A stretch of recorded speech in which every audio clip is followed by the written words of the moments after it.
Hi, you're listening to Oh Crap with Jamie. This is a podcast for parents working hard to break the cycles while dropping the F-bomb a lot. I'm your host, Jamie Glowacki, and I am the author of Oh Crap Potty Training and Oh Crap I Have a Toddler. And I am so happy you're here. Hey guys, welcome. This is a potty training episode. If you are interested, you can stick around. If your kids have aged out of my potty training content, you can skip this one. I won't be offended. All right, let's go over the wait till they're ready theory, okay? The whole phrase, I should say. And the reason I am recording this is probably the hill I will die on. This will probably be on my gravestone in addition to many other parenting things, is this keeps coming up on social media, and I really want a succinct place to have all this information so that when I get comments, I can direct people here. So the wait till they're ready, I will gladly point you to my book. If you've read my book, you know there's a whole chapter on it. Wait till they're ready was a diaper campaign. Okay. They figured out how to extend the lifespan of their product, and they heavily promoted this wait till they're ready idea. And it coincided around a time when we were looking at parenting in a way that was different from the authoritarian way of parenting, which, by the way, I'm going to do a podcast next week on all the authoritarian versus authoritative versus permissive, gentle parenting, all the labels, child-led. That's coming next week.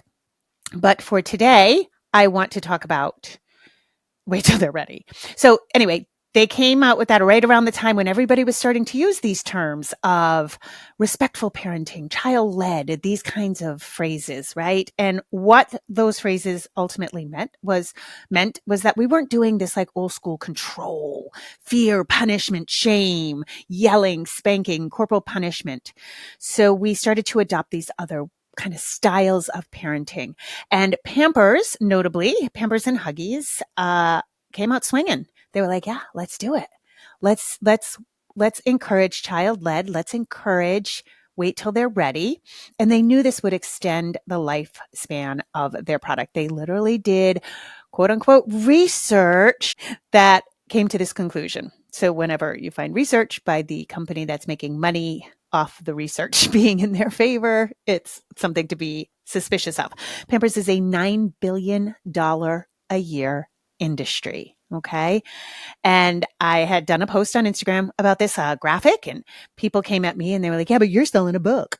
And I was like, yeah, my $10, $12 book, whatever it costs, is like the counterculture to getting your kid out of diapers. Like, so anyway, so that's where wait till they're ready really came from. And wait till they're ready is a very, I know it comes from a loving place. I got that. It comes from this very loving place of, following your child, but we don't follow our children for developmental milestones. Okay. And what ends up happening, or is happening now, is the very thing that makes disposable diapers marketable, which is their amazing wicking power. Your child will feel dry all day long. Yeah. Then your kid does not feel the uncomfortableness of wetness, right? So cloth diapers were a lot easier to potty train kids because they could feel the wetness. It was soggy. It got heavy. It inhibited some mobility.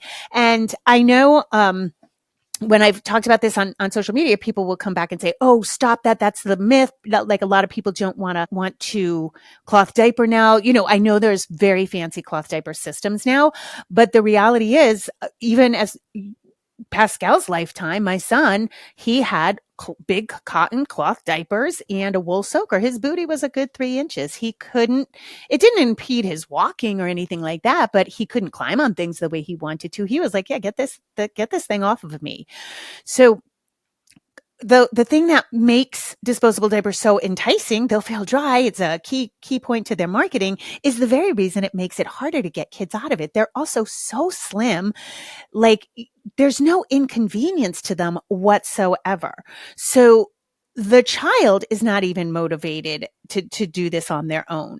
So if we wait till they're ready, we end up with what I'm facing now in my job, which is 5 and 6-year-olds, quote unquote, not ready to be potty trained.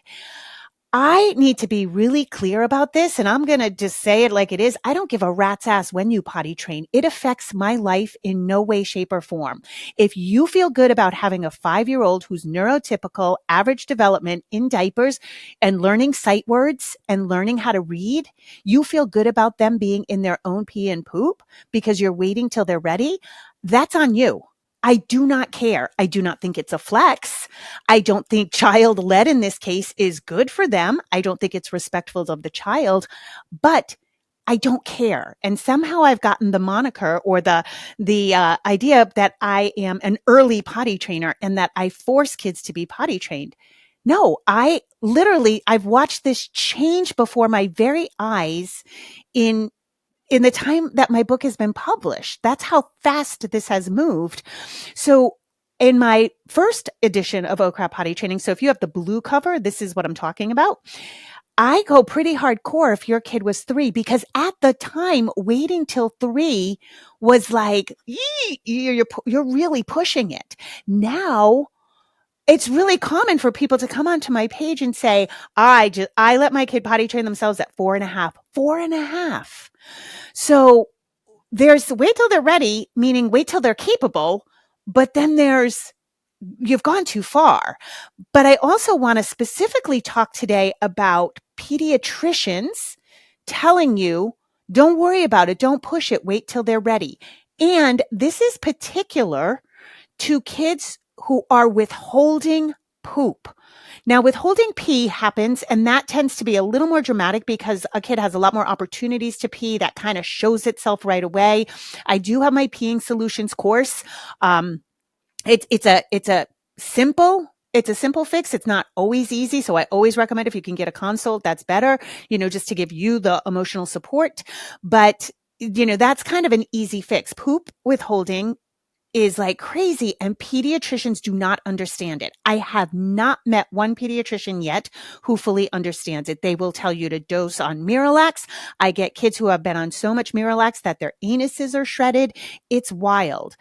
So let's go over that, because your pediatrician, again, I get this all the time. I'm following what my doctor said. My doctor told me to just wait till they're ready. Okay, your pediatrician has taken 0 classes in medical school for which they paid a great deal of money, went through a great deal of strife and study and hardcore work. 0 on potty training, okay? We're medicalizing a very natural part of child development and making it into something that is so big and scary that parents are petrified, okay? We're doing the same thing with perimenopause too, by the way, and menopause, but that's another topic. If you've been following all my other podcasts, you know about that. We don't have to medicalize potty training. This is what happens. Your pediatrician, particularly if you're in the US, your pediatrician does not have time for your BS. Okay. And I'm sorry to say it, but all of us moms, especially when our kids are younger, like I'd say under 6 before we get a little seasoned about things, we have a lot of bullshit, guys, just because it's the nature of the beast. And I'll include myself in this. I mean, we're wrought with worry. We pathologize everything. We're like, is this okay? Is this okay? I don't know if you ever watched Friends, but there's the episode where Rachel's pediatrician fires her because she is calling every 2 seconds. Like, pediatricians don't have time. When you go in for your checkup, your pediatrician is making sure you're on track. Okay. By the way, I know this because 50% or more of my clients are pediatricians who gladly say, I don't know anything about this. They don't do this in med school. This isn't part of the training. So the other half think they're gods. And they're like, I know best because I'm a doctor in a white coat and I will tell you what to do. So that's what I've run into. Now, they have a certain amount of time because our insurance, everything's a disaster in the US. Our healthcare is a mess. And so they have a set amount of time. Do they care about your child? Yes, I do believe they do care about your child. But they are looking for abnormalities. They are looking for red flags. So somewhere around 2 or 3, your pediatrician will say, okay, we're looking at potty training. And you may say, oh, I tried and it was so, and you're going to launch into a panicked spread spreadsheet about your kid, would only pee every, hour and 27 and a half minutes. Like, we get crazy about this. It's an anxiety producing milestone because people have made it into something bigger than it is. We're also on edge all the time. Okay. So if your nervous system is jacked, I'm really sorry to tell you, you're going to create anxiety in your kid. Okay. It is not a judgment. It's not a shaming. It's the fact that our kids are attuned to us. They understand tone. They understand nonverbal communication. Your average dog has the same brain development as your average 2.5-year-old. Okay. So think of how your dog picks up on everything. If you're schizoid with your dog's going to be schizoid. They just are. Yeah. So we have to take that in mind. So now you start potty training, you're anxious, right? Because I hope I do this right. What if I screw this up, right? It feels like it's a measurement of your parenting. And then your child is a disaster because you, the leader, the person in charge and in control, is an anxious mess. Okay. So it always goes sideways in those instances. So now you try to tell that to your pediatrician. And again, they don't have time. They do not have time to listen to the struggles you're having with potty training. So what do they say? Don't push it. Don't worry about it. Wait till they're ready. Your pediatrician does not hands-on potty train any kids except maybe their own, and probably not even then because they have a busy doctor schedule and probably the stay-at-home parent or the nanny's doing it. Okay. So like, seriously. Now think of this. Now next time you go in, it might be a sick visit, maybe halfway through the year, or maybe it's a whole nother year before your visit or whenever you go in. I forget what the pediatrician schedule is. Then they say, how's the potty training going? And you think, oh, you know what? We're fine. We're good. So all your pediatrician hears are these stories all day long. With enough time, it shakes out. So that's where they say this, wait, just don't worry about it. Wait till they're ready. Yeah, don't push it. It's not out of any medical advice. It's not out of any training. It's not out of any hands-on potty training work. And it's not that I think I'm special or superior to doctors. I don't know why I'm an idiot savant about this. I have my own struggles. I have done this. What makes an expert? Over 10,000 hours, right?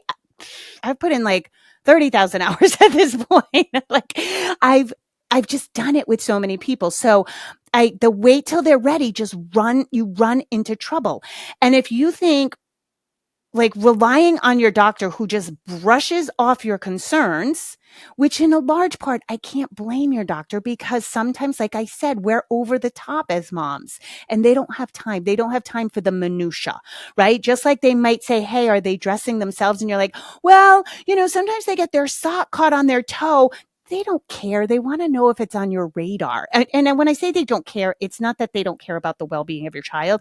They don't care about the details. They're looking for broad strokes of development. Okay. Now this becomes particularly nefarious. Not nefarious. Maybe that's too strong a word.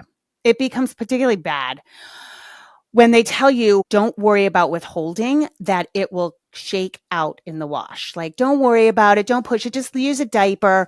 They'll be fine. And even if your child's requesting a diaper after they've been potty trained, right? And so I get clients, the other crap consultants, we're regularly seeing clients who say, my pediatrician said not to worry about it. You have to worry about it. Withholding is a muscular reaction to anxiety. Okay. If it goes on, your child will just practice withholding. Okay. Maybe putting a diaper on your child will temporarily relieve it, or, they'll start pooping in the diaper, but I can almost guarantee this is going to happen again when you take off the diaper. I don't see withholding resolve with time. I don't. And I'm not trying to scare you. I'm trying to put myself out of business. If I thought waiting were the solution, I would gladly tell you that, you guys. I did not plan on talking about poop as much as I do for the rest of my life. I would gladly let you know. Unfortunately, that's not the case. And then we see this crop up when you attempt to take the diaper off, or after the child's been withholding for a year and those muscles have only practiced withholding, then you're kind of screwed. And it's hard. The older the child gets, the harder it is to do any of this work. Potty train, deal with poop withholding, deal with pee withholding, deal with a kid who doesn't want to potty train. There are kids for whom this is a struggle. There have always been kids for whom this was a struggle. I know I have talked to so many older generation moms, and yes, potty training was by far easier for all the reasons I list in my book. For numerous reasons, potty training was easier in prior generations, mostly because we didn't have freaking social media to compare and despair and get bad information from people. So that's part of it, right? But even then, there was always a kid who struggled. Poop withholding has gone up so much because of anxiety, because of us being anxious, us being overwhelmed and burnt out. And again, if you're here just for the potty training, that's great. But please listen, I've been doing a whole series on burnout, and that is a huge portion of why our nervous systems are such a mess. And these kids post-pandemic were born into fight, flight, or freeze. I've never seen anxiety up the way I've seen it for kids. I've never seen diagnoses. I've never seen waits for psychiatric care for toddlers like I'm seeing now. So we've got to take a hard look at least our home life and ourselves when we look at this. But that's not the solution, is not waiting. The more you wait, either the more you entrench a diaper habit, you entrench a little anus and sphincter muscles practicing withholding, or you entrench a new weird habit like giving a diaper upon request when the child is potty trained. And I say that's a weird habit. But what happens is if you do this, I understand how it happens. Your child gets frantic. It might be your 5th day of potty training. They're gripping and you can see that they're withholding. They won't sit. They're panicking. Their behavior's escalating. They're yelling for a diaper. You just want to poop. I get it. So you go, you know what? Okay. I'm just going to give them a diaper to poop in, but that becomes a habit. It is, when this gets released, we're going to be at the end of July. We're going to have August. I am going to see in August and September, I am going to be flooded with clients whose kids were kicked out of kindergarten because of this habit. Because they get to kindergarten, they're big kids, it's exciting. The anus is a sphincter muscle. It opens and closes with emotion. They get excited. The anus starts to open. They have the urge to poop. They need a diaper to do it in. They get ballistic in the classroom. They disrupt. They get kicked out because they're not properly potty trained. Okay. This is happening. This is real. Utah just had to pass a law that you need to be fully potty trained by kindergarten because people were showing up, whole kindergarten classes, not potty trained. Again, neurotypical, average development. Okay. And that is not cool. If your child is struggling in any situation, potty training and withholding, any struggle with potty training is the only milestone we abandon the situation. We abandon the process. We feed the notion that they are incapable of doing this. We validate their anxiety by saying, you're right, this is terrifying. Just no, never mind. You let me know when you're ready. We don't do that with anything else. Okay. And if you feel like you're on this child-led, like, oh, this is a child-led thing, okay? That is bullshit. I'm just going to be really hardcore about this because unless you're child-led in one of two ways. Either you really are, and I've met some like hippie, crunchy parents who don't make their kids brush their teeth, don't make their kids go to bed. Their kids get to choose whatever they want in the market and eat whatever they want whenever they want. You want to go that route? That's child-led, okay? Not a flex. I don't think it's good for the child. I don't think it's good for the parents. I don't think it's good for society, but you may be that. Otherwise, you are child-led a la carte, okay? And that means when something gets hard, you decide it's going to be child-led. I know this because I know most of us have put a knee to our kids' chest to get them into a car seat that they are unwilling to get into, but we must leave. And so we put our knee to their chest and we buckle them in. We know they're safe and we're like, okay, have all your big feelings, but we need to be safe in the car. I know people who have given medicine and insulin to kids who are screaming, but the kid needs the medicine. The kid needs the needle. I know this. So no, we are not child-led. We do child-led interests. We absolutely can follow the child's gaze, like in Montessori, right when they're young. What are they looking at? What are they interested in? But when we go to child-led parenting, that is one big fat oxymoron. Listen to that. Child-led parenting.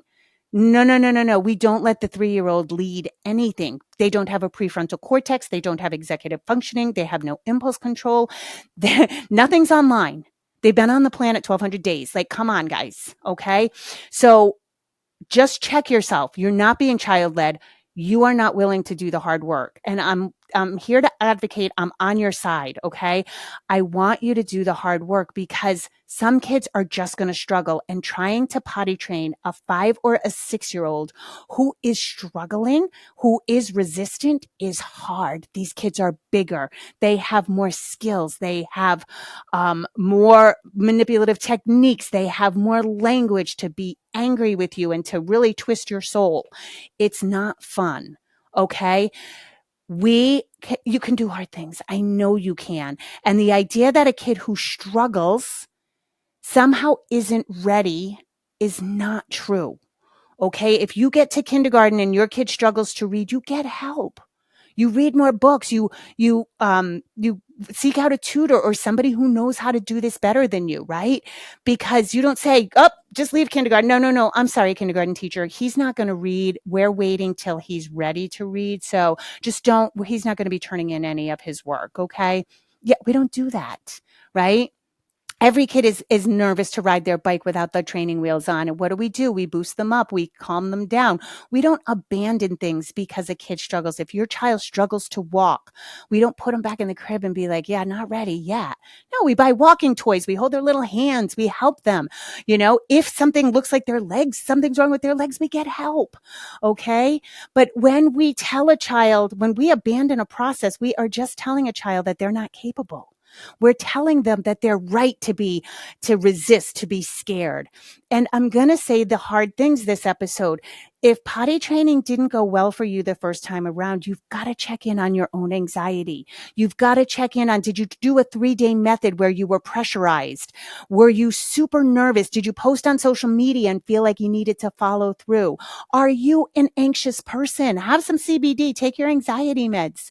The hard part of struggling with potty training, sometimes we have to look and say, oh shit, I'm not the best teacher of this. And that's heartbreaking because up until now, you probably have been the best teacher for everything. You're like, oh, let's put some food on the fork. And, everything's been loosey-goosey. And so this is when you come face to face with a reality like, oh shit, maybe I'm not good at this. And that is crushing.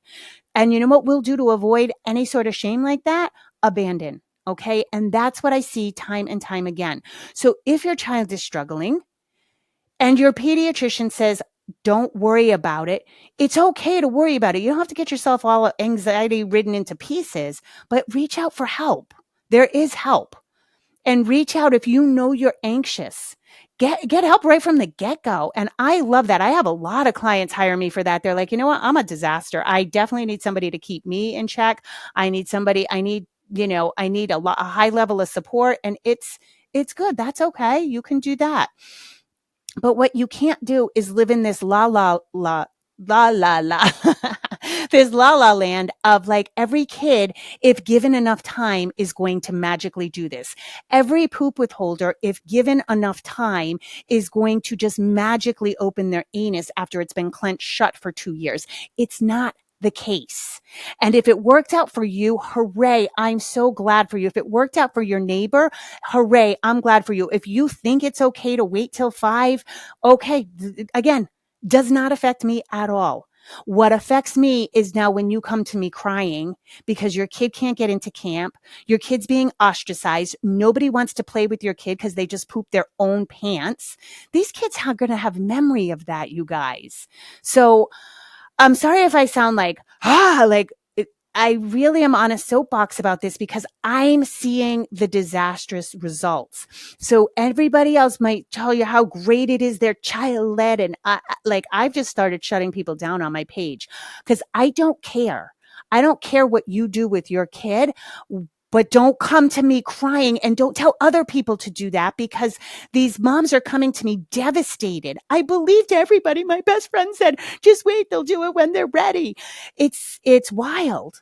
And then the flip side is I get people, I just had this woman comment that was hilarious. She was like, so angry at me. And she was like, I tried when my child was 15 and he wasn't showing any signs. And so I waited till I saw the cues and he was ready. And at 21 months, he was fine. And I was like, girl, we are not talking about the same thing. Like, congratulations. Like, you actually paid attention to when children do actually start showing interest in the toilet and when you could start initiating potty training. But I've got kids like, trying to make it work with a 15-month-old. And then I've got kids that are like kicked out of kindergarten for not being potty trained. It's a wild world out there right now. But anyway, this is really meant to reassure you if you're here, you're looking for help.